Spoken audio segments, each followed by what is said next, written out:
નમસ્કાર, હું મિથુન. આપ જોઈ રહ્યા છો મુંબઈ સેન્ટ્રલ. સૌપ્રથમ વાત કરીએ તો અંડરવર્લ્ડ ડોન દાઉદ ઇબ્રાહિમની માલિકીની મિલકતની હરાજી કરવાની જાહેરાત નાણાં મંત્રાલય કરી છે. મુંબઈમાં આવેલ પાક મોડિયા સ્ટ્રીટ ભિંડી બજારમાં આવેલ માસુબા બિલ્ડિંગની હરાજી 9 ઓગસ્ટે કરવામાં આવશે. તો smuggling and foreign exchange manipulators act હેઠળ નાણાં મંત્રાલયે તેની 9મી ઓગસ્ટે હરાજી યોજી છે. આ મિલકતની અનામત કિંમત 79.43 લાખ રાખવામાં આવી છે. સફેમા દ્વારા અપાયેલી જાહેરાતમાં મુંબઈ, ઔરંગાબાદ, વલસાડ, દમણ, સુરત, અમદાવાદમાં આવેલી કુલ 9 મિલકતનું આ કાયદા હેઠળ વેચાણ કરવા માટે બીડ મંગાવવામાં આવી છે.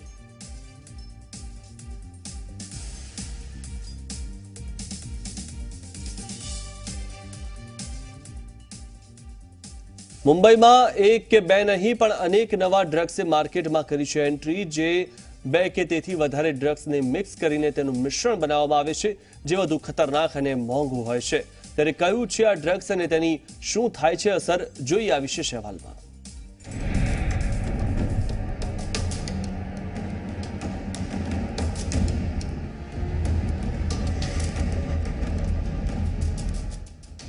મુંબઈ પોલીસે પકડી પાડ્યું છે નશાખોરીનું મોટું રેકેટ, જેમાં નશાખોરો સામેની કાર્યવાહીમાં નશાના સોદાગરોનું સૌથી નવું અને ખતરનાક કાવતરું સામે આવ્યું છે, જેમાં નશાની દુનિયામાં એક બે નહીં પરંતુ અનેક ડ્રગ્સે એન્ટ્રી મારી છે. પોલીસનું માનવું છે કે આ અલગ અલગ કોમ્બિનેશન અને તેમના નવા નામનો ઉપયોગ એજન્સીઓને ગેરમાર્ગે દોરવા માટે કરવામાં આવે છે. નિષ્ણાતોના મતે આ એક મોંઘો નશો છે અને તેના એક ડોઝની કિંમત 2000 થી લઈને રૂપિયા 6000 સુધી હોઈ શકે છે. જેમ કે હેરોઇન અને હશીશનું મિશ્રણ બ્લેક રશિયન, હેરોઇન અને કોકીનનું મિશ્રણ સ્પીડ બોલ પેરાશૂટ, હેરોઇન અને મારીજુઆનાનું મિશ્રણ એ બોમ્બ, કોકીન અને મારીજુઆનાનું મિશ્રણ એવરેસ્ટ બાજુકા, ફેન્સાઇક્સ્ટાઇડિન અને એક્સટીસીનું મિશ્રણ પિકાચુ તરીકે જાણીતું છે. 13 जुलाई को हमारी टीम ने बांद्रा में एक आरोपी को जो रहने वाला डोंगरी का है उसे पकड़ लिया. वहाँ बांद्रा में ही उसके पास तकरीबन 1 किलो एमडी मिला. To be exact 1055 gram MD वहाँ पर मिला उसे. પરંતુ નશાના સોદાગરોનું આ નવું કાવતરું યુવાઓ માટે પહેલા કરતાં વધુ જોખમી બની શકે છે, જેમાં વધુ પડતું સેવન મોતને આમંત્રણ આપી શકે છે. तो उसमें एक्यूट यानी कि इमीडिएट क्या इफेक्ट हो सकते हैं और लॉन्ग टर्म यूज करने पे क्या इफेक्ट होते हैं. एक्यूट इफेक्ट में जो होता है कि ब्लड प्रेशर बढ़ जाता है, हार्ट रेट बढ़ जाता है, कार्डियक एरिथमिया हो सकती है, चेस्ट पेन हो सकता है, हेडेक हो सकता है, सीजर्स हो सकते हैं और साथ साथ अगर ये ज़्यादा मात्रा में ले ली जाए तो डेथ भी हो सकती है.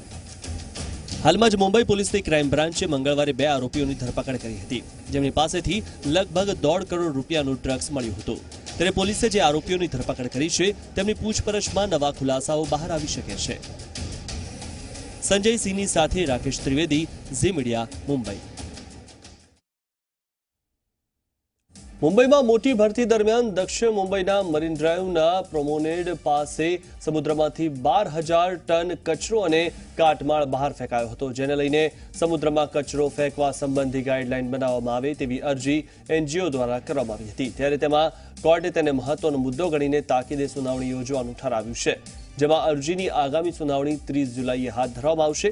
તો ઉલ્લેખનીય છે કે શહેરની NGO citizen circle four social welfare and education દ્વારા અરજી કરવામાં આવી હતી.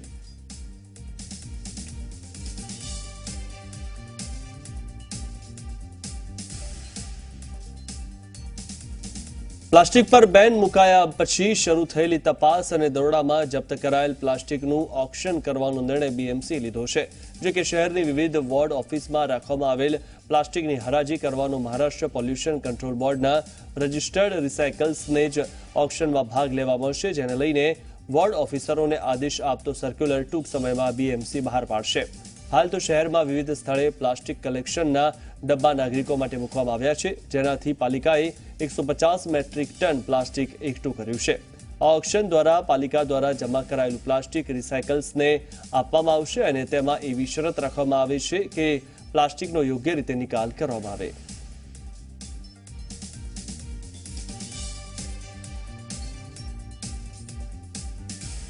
હવેથી દર મંગળવારે થાણે બીએમસી કમિશનર સાથે તમામ વિભાગના કર્મચારીઓ રસ્તા પર ઉતરીને ખાડા અને અન્ય સમસ્યાઓનું નિરાકરણ લાવશે.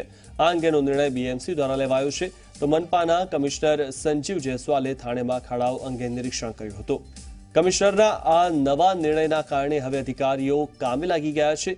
તો શહેરના અલગ અલગ માર્ગ પર પડેલા ખાડાઓ બાદ કમિશનરના આ નિર્ણયથી કામને સારો વેગ મળ્યો છે.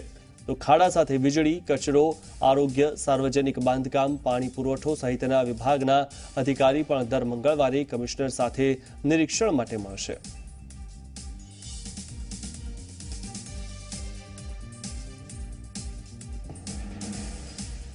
મુંબઈમાં ઠેર ઠેર ખાડા રાજ જોવા મળી રહ્યું છે, જેથી મુંબઈકરોને ભારે હાલાકીનો સામનો કરવો પડી રહ્યો છે. હલકી ગુણવત્તાના રોડ બન્યા હોવાથી રસ્તાઓ તૂટી રહ્યા છે. ઘણી જગ્યાએ કામ ચાલુ હોવાથી પણ રસ્તા ખોદવામાં આવી રહ્યા છે. તો માટુંગાના ડોન બોસ્કો સ્કૂલ પાસે સિંઘાનિયા રોડ કેબલ અને પાઇપ નાખવા માટે ખોદી નાખવામાં આવ્યો છે. જોકે રોડ ખોદ્યા બાદ ખાડાનું બરાબર પુરાણ કરાયું નથી. તો લેડી જહાંગીર રોડ, ફાઇવ ગાર્ડનમાં ખાડા પણ જોવા મળી રહ્યા છે. તો બાબા સાહેબ આંબેડકર રોડ પર દાદર ટીટી સિગ્નલનું કામ કર્યા બાદ કોન્ક્રીટ નાખવાના બદલે પેવર બ્લોક નાખીને હલકી કક્ષાનું કામ કરવામાં આવ્યું છે. આરોપ છે કે કોન્ટ્રાક્ટરો રસ્તાઓ ખોદીને પહેલા જેવું કામ કરતા નથી, જેથી અનેક જગ્યાએ મોટા મોટા ખાડા દેખાઈ રહ્યા છે. वो जो ट्रेंच हो गया है, खड्डा हो गया है, पॉटहोल हो गया है, उसके अंदर पानी भर जाता है बारिश के दिन में, दिखता नहीं कि वो कितना डीप है. जब टू व्हीलर जाता है वो अपना बैलेंस खो के गिर जाता है. जब लोग मर जाते हैं वो बात को तो सीरियसली लेना चाहिए, वो भी लेते नहीं. BMC is to be blame totally.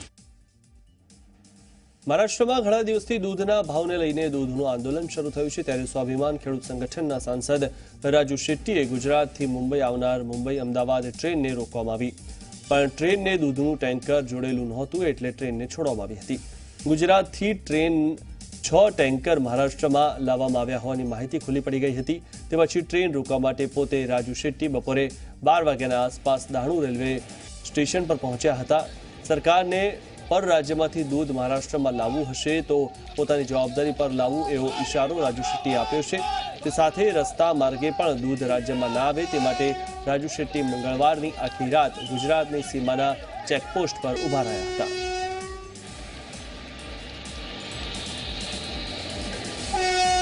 बाहरी राज्यों से दूध लाकर हमारा आंदोलन हम तोड़ने नहीं देंगे. यहाँ सत्याग्रह करने के लिए हम आए थे. चाहे हमारे शरीर पे रेल लेके जाओ, लेकिन जब तक मेरे शरीर में खून का आखिरी बूंद है तब तक मैं गुजरात का दूध महाराष्ट्र में आने नहीं दूंगा. और ये सिलसिला जब तक मेरा आंदोलन शुरू रहेगा तब तक रहेगा.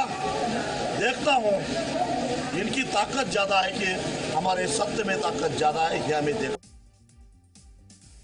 દૂધ ઉત્પાદક ખેડૂતોએ મોટી સંખ્યામાં 16 જુલાઈથી વિવિધ માંગણીઓને લઈને વિરોધ પ્રદર્શન ચાલુ કર્યું છે, જેના કારણે મહારાષ્ટ્રના નાના મોટા શહેરમાં દૂધ મળવાનું મુશ્કેલ થઈ રહ્યું છે. મુંબઈ, પુણે, નાગપુર, નાસિક અને અન્ય મુખ્ય શહેરો માટે આવતા દૂધના ટેન્કરને રાજ્યના વિવિધ જગ્યાઓ પર રોકવામાં આવી રહ્યા છે. તો આંદોલનની સીધી અસર દેશની આર્થિક રાજધાની મુંબઈ પર પડવા લાગી છે. ત્યારે ગૃહિણીઓને વધારે તકલીફનો સામનો કરવો પડી રહ્યો છે. દૂધ રોકો આંદોલન હજુ પણ યથાવત છે. ત્યારે આગામી દિવસોમાં ગૃહિણીઓની સાથે સાથે સામાન્ય લોકોની મુશ્કેલીમાં વધારો થઈ શકે છે. हम लोग को दूध नहीं मिल रहा है तो काफ़ी तकलीफ हो रही है. इसके लिए दूध मिल जाए तो ज़्यादा बेटर है. ये जो कर रहे हैं वो गलत कर रहे हैं, इसके लिए बहुत बड़ी तकलीफ हो रही है. अभी बच्चे सुबह 7 बजे जाते हैं तो दूध तो ज़रूरी चाहिए. बिना दूध का कैसे चलेगा? उनका खाना पीना खाते नहीं है, दूध ही में चलेगा सुबह. तो साहब मेरा जॉइंट फैमिली है, बच्चे आदमी है, लड़का है, बहू है, 7 जन हैं हम लोग. तो दूध 2 लीटर तो रोज़ का चाहिए. मुझे तो दूध के लिए बहुत प्रॉब्लम है क्योंकि मेरे 2 बच्चे हैं. एक सुबह स्कूल गया है, उसको वो तो रात का दूध था तो मैंने उसको भी दे दिया है. और इसको अभी मोस्ट ऑफ अभी इसका हुआ है. अब मुझे दिन भर के लिए क्या करना है उसके लिए टेंशन है कि दूध के बिना हम लोगों के घर में नहीं चल सकता है. सुबह 6 बजे बच्चा जाता है, वो रोटी खाकर नहीं जा सकता, उसको दूध ही चाहिए. આગળ જાણીશું વધુ સમાચારો. હાલમાં સમય થયો છે બ્રેકનો.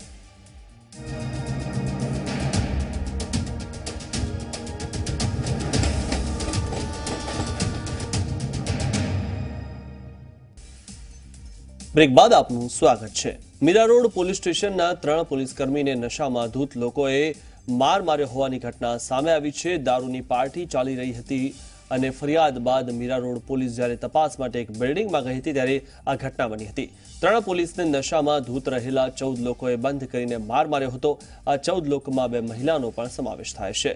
મીરા રોડ પૂનમ ગાર્ડનમાં આવેલી સમૃદ્ધિ બિલ્ડિંગમાં આ ઘટના બની છે, જ્યાં D603 નંબરના ફ્લેટમાં અવાજ આવી રહ્યો હોવાની ફરિયાદ પોલીસને મળી હતી, જેથી પોલીસ ઘટના સ્થળે પહોંચી હતી. ફ્લેટ અંદરથી હુક્કાના ધુમાડા જોવા મળ્યા હતા અને અંદર રહેલા લોકો નશામાં ધૂત હતા. પોલીસે ત્યાં જઈ પાર્ટી બંધ કરવાનું કહ્યું, જેથી ઉશ્કેરાયેલા 14 લોકોએ 3 પોલીસ કર્મીને રૂમમાં બંધ કરીને ઠોર માર માર્યો હતો.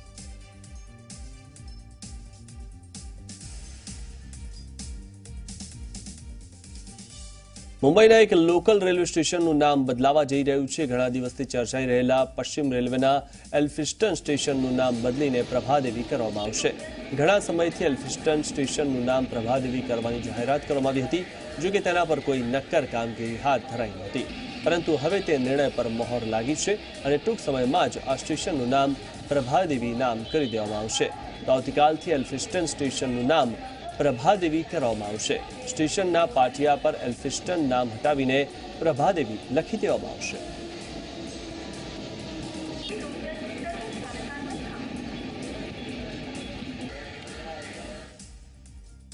શું પ્રજ્ઞાચક્ષુ પેઇન્ટિંગ કરી શકે છે? સવાલ થોડો અટપટો લાગે છે, પણ આનો જવાબ સાંભળીને પણ તમે ચોંકી જશો, કેમ કે આનો જવાબ છે હા.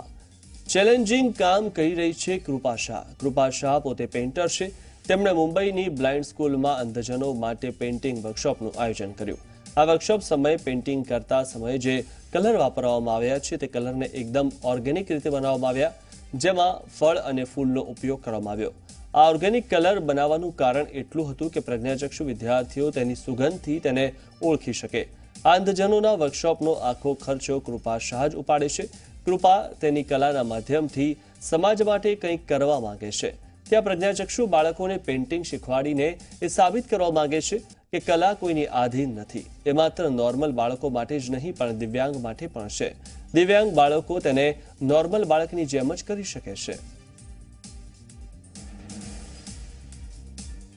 પહેલાંમાં હતું કે આ બહુ ચેલેન્જિંગ હતું, કેમ કે કલર્સમાં એરોમાં રે કન્ટિન્યુઅસ 1-2 વર્ષ સુધી એરોમાં રહેવું જોઈએ, કેમ કે એકવાર એ કલર બાય કરે તો એ પેઇન્ટિંગનો અરોમા રહે તો એ લોકો આગળ ફ્યુચરમાં પણ રેકગ્નિશન કરી શકે. રેડીમેડ ગાર્મેન્ટ એજન્ટ એસોસિએશન દ્વારા મુંબઈમાં B2B કોન્સેપ્ટના આધારે ભવ્ય બિઝનેસ ફેરનું આયોજન કરાયું, જેમાં ગાર્મેન્ટ ઇન્ડસ્ટ્રી સાથે સંકળાયેલી 70થી વધુ બ્રાન્ડ જોવા મળી. તો ફેરમાં વેપારીઓને પોતાની પ્રોડક્ટ શો કરવા માટેનું પ્લેટફોર્મ મળ્યું.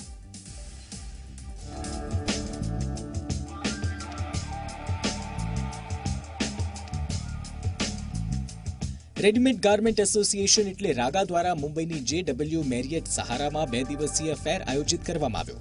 આ કાર્યક્રમમાં યુપીના કેબિનેટ મિનિસ્ટર સત્યદેવ પચોરી તેમજ 1008 મહામંડલેશ્વર જૂના અખાડાના મહારાજ સ્વામી ડોક્ટર ઉમાકાંત સરસ્વતીજીએ હાજરી આપી.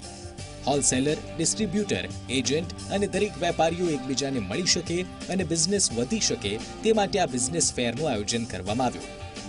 આમાંથી અમારા ઇન્ડસ્ટ્રીના એજન્ટ, રિટેલર્સ, ડિસ્ટ્રીબ્યુટર બધાના એસોસિએશન છે. આ બધા મેમ્બર્સ છે અમારા, અને અમારા એસોસિએશનમાં 350 મેમ્બર્સ રજીસ્ટર થઈ ગયા છે હમણાં સુધી.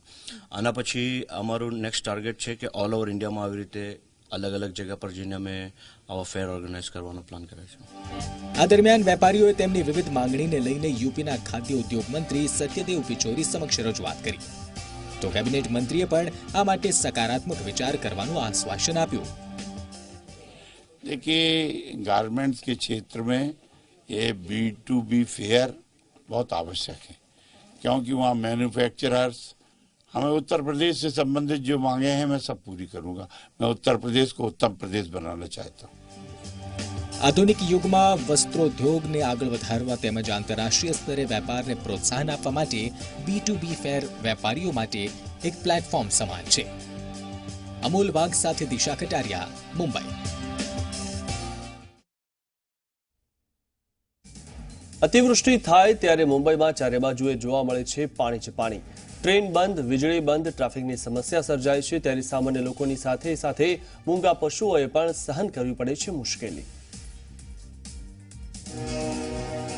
પાંજરામાં પુરાયેલા પક્ષીઓની આ સ્થિતિ માટે જવાબદાર છે સતત પડતો મુશળધાર વરસાદ. એવું અમે કહીશું તો કદાચ તમને વિશ્વાસ નહીં બેસે, કારણ કે આપને લાગે છે કે વરસાદમાં સૌથી સુરક્ષિત પક્ષીઓ જ છે, પરંતુ એવું નથી. જ્યારે મુશળધાર વરસાદથી સામાન્ય લોકો ત્રસ્ત થઈ જાય છે તો પક્ષીઓની સ્થિતિ પણ કંઈક આવી જ છે. આપણે તો રેઇનકોટ કે છત્રીથી પોતાનું રક્ષણ કરી શકીએ છીએ, પરંતુ આ પક્ષીઓ કોઈ રીતે પોતાનું રક્ષણ કરી શકતા નથી. જ્યારે ધોધમાર વરસાદ વરસે ત્યારે પક્ષીઓનો માળો પલળી જાય છે અને તેમનો માળો પણ પડી જાય છે. તે માળામાં રહેલા ઈંડા પડી જતા તેને નુકસાન થાય છે. ઉપરાંત अनेक पक्षीओ वरसादમાં इजाग्रस्त થાય છે. छोटे छोटे पिल्लांचं पावसाळ्यात याचं प्रमाण खूप वाढलेलं आहे सध्या. वेगवेगळे कावळे येतात, बगळे येतात, कोकिळा येतात. बेसिकली त्यांना ना फीडिंगचीच गरज असते, नर्सिंगची गरज असते, फोस्टरिंगची गरज असते. तर जर समजा काय ट्रीटमेंटची गरज असेल तर ती पण आम्ही देतो. પક્ષીઓની આ સ્થિતિ માટે ભલે વરસાદ જવાબદાર હોય, પરંતુ જો આપણે ઈચ્છીએ તો આ પક્ષીઓને બચાવી શકીએ છીએ. त्यांना प्राणी मित्रांना कॉल करा किंवा तुमच्या घरात तुम्ही एक बेसिक थिंग्स करू शकता की तुमच्या स्कोपमध्ये तुम्ही जवळ आपल्या खिडकीजवळ त्यांना एक छोटंसं घरटं बांधून एक बॉक्स किंवा असं काहीतरी छोटंसं काहीतरी ठेवलं तर तुम्ही त्यांना एक आसरा देऊ शकता, सो दॅट त्यांची पण एक लाईफ त्यांना पुढे जाता येईल. જ્યારે વરસાદમાં લોકોને કોઈ નુકસાન થાય છે ત્યારે સરકાર તરફથી કોઈને કોઈ મદદ મળતી હોય છે, પરંતુ આ મૂંગા પક્ષીઓનું આપણે કંઈ કરવું જોઈએ, આ વિચાર બધાએ કરવો જોઈએ. કપિલ રાઉત, ઝી મીડિયા, થાણે. વરસાદ ક્યારે પડશે, કેવો પડશે, કેટલો અને ક્યાં પડશે, આ બધી માહિતી માટે આપણે હવામાન વિભાગ પર આધારિત રહેવું પડે છે. પરંતુ જો ઘરે જ હવામાન કેન્દ્ર હોય તો વિશ્વાસ નથી આવતો ને, પરંતુ આ શક્ય છે. હવામાનમાં ગમે ત્યારે પલટો આવી શકે છે. હમણાં સુધી હવામાન નિરીક્ષણ કરનારું યંત્ર એક જ જગ્યા પર છે, પરંતુ બદલાપુર અંબરનાથના કેટલાક તરુણોએ મળીને હેમ રેડિયોની મદદથી મુંબઈ થાણે પરિસરમાં 10 હવામાન કેન્દ્રો શરૂ કર્યા છે, જે પૈકી વાંગણીમાં સંકેત દેશપાંડેએ પોતાના ઘરે જ હવામાન કેન્દ્ર શરૂ કર્યું છે. ટેરેસ પર ફિક્સ કરેલા એક વાયરલેસ એન્ટેના દ્વારા દરરોજ તાપમાન, હવાની દિશા, હવાનું દબાણ, તેમાં રહેલું ભેજનું પ્રમાણ, વરસાદ કેટલો પડશે તેની માહિતી અચૂક મળે છે. આ બધી माहिती कम्प्युटરમાં सेव કરવામાં આવે છે. विंड कळतं की हवा कशी येते, ह्युमिडिटी कळते, घरामधली किंवा घराबाहेरची ह्युमिडिटी किती आहे हे कळतं. त्याच्यानंतर वातावरणीय दाब कळतो आपल्याला, की त्याला QNH म्हणतो आम्ही, तर QNH किती आहे हे कळतं. सो या प्रकारचे पॅरामीटर्स आपल्याला या वेदर स्टेशनवरून कळू शकतात. येस, पाऊस पण कळतो आपल्याला. લગભગ 4-5 હજારમાં જ ઘરમાં હવામાન કેન્દ્ર તૈયાર કરાયું છે. આ હવામાન કેન્દ્રે આપેલી માહિતી 15% જેટલી સચોટ હોય છે. ह्याची कॉस्टिंग पण खूप कमी असते. लाईक साधारणतः 3,500-4 हजारमध्ये हे वेदर स्टेशन अवेलेबल होतात. आणि हे जर आपण लावू शकलो, ह्याचं कव्हरेज साधारणतः 5 ते 10 किलोमीटर्स पर्यंत आपल्याला सहज वेदर प्रेडिक्ट करता येऊ शकतं किंवा डिटेल्स मिळू शकतात. આ હવામાન કેન્દ્રની મદદથી ઉપગ્રહ દ્વારા 5 થી 10 કિલોમીટર પરિઘના હવામાનની તાત્કાલિક માહિતી મળે છે. આવા હવામાન કેન્દ્રથી ખેડૂતોને સવિશેષ ફાયદો પણ થઈ શકે છે. ચંદ્રશેખર ભુયાર, ઝી મીડિયા, મુંબઈ. તો રોજ રાત્રે 11 વાગે મુંબઈ સેન્ટ્રલ જોવાનું ચૂકશો નહીં. સમાચારોમાં અત્યારે બસ આટલું જ. રજા.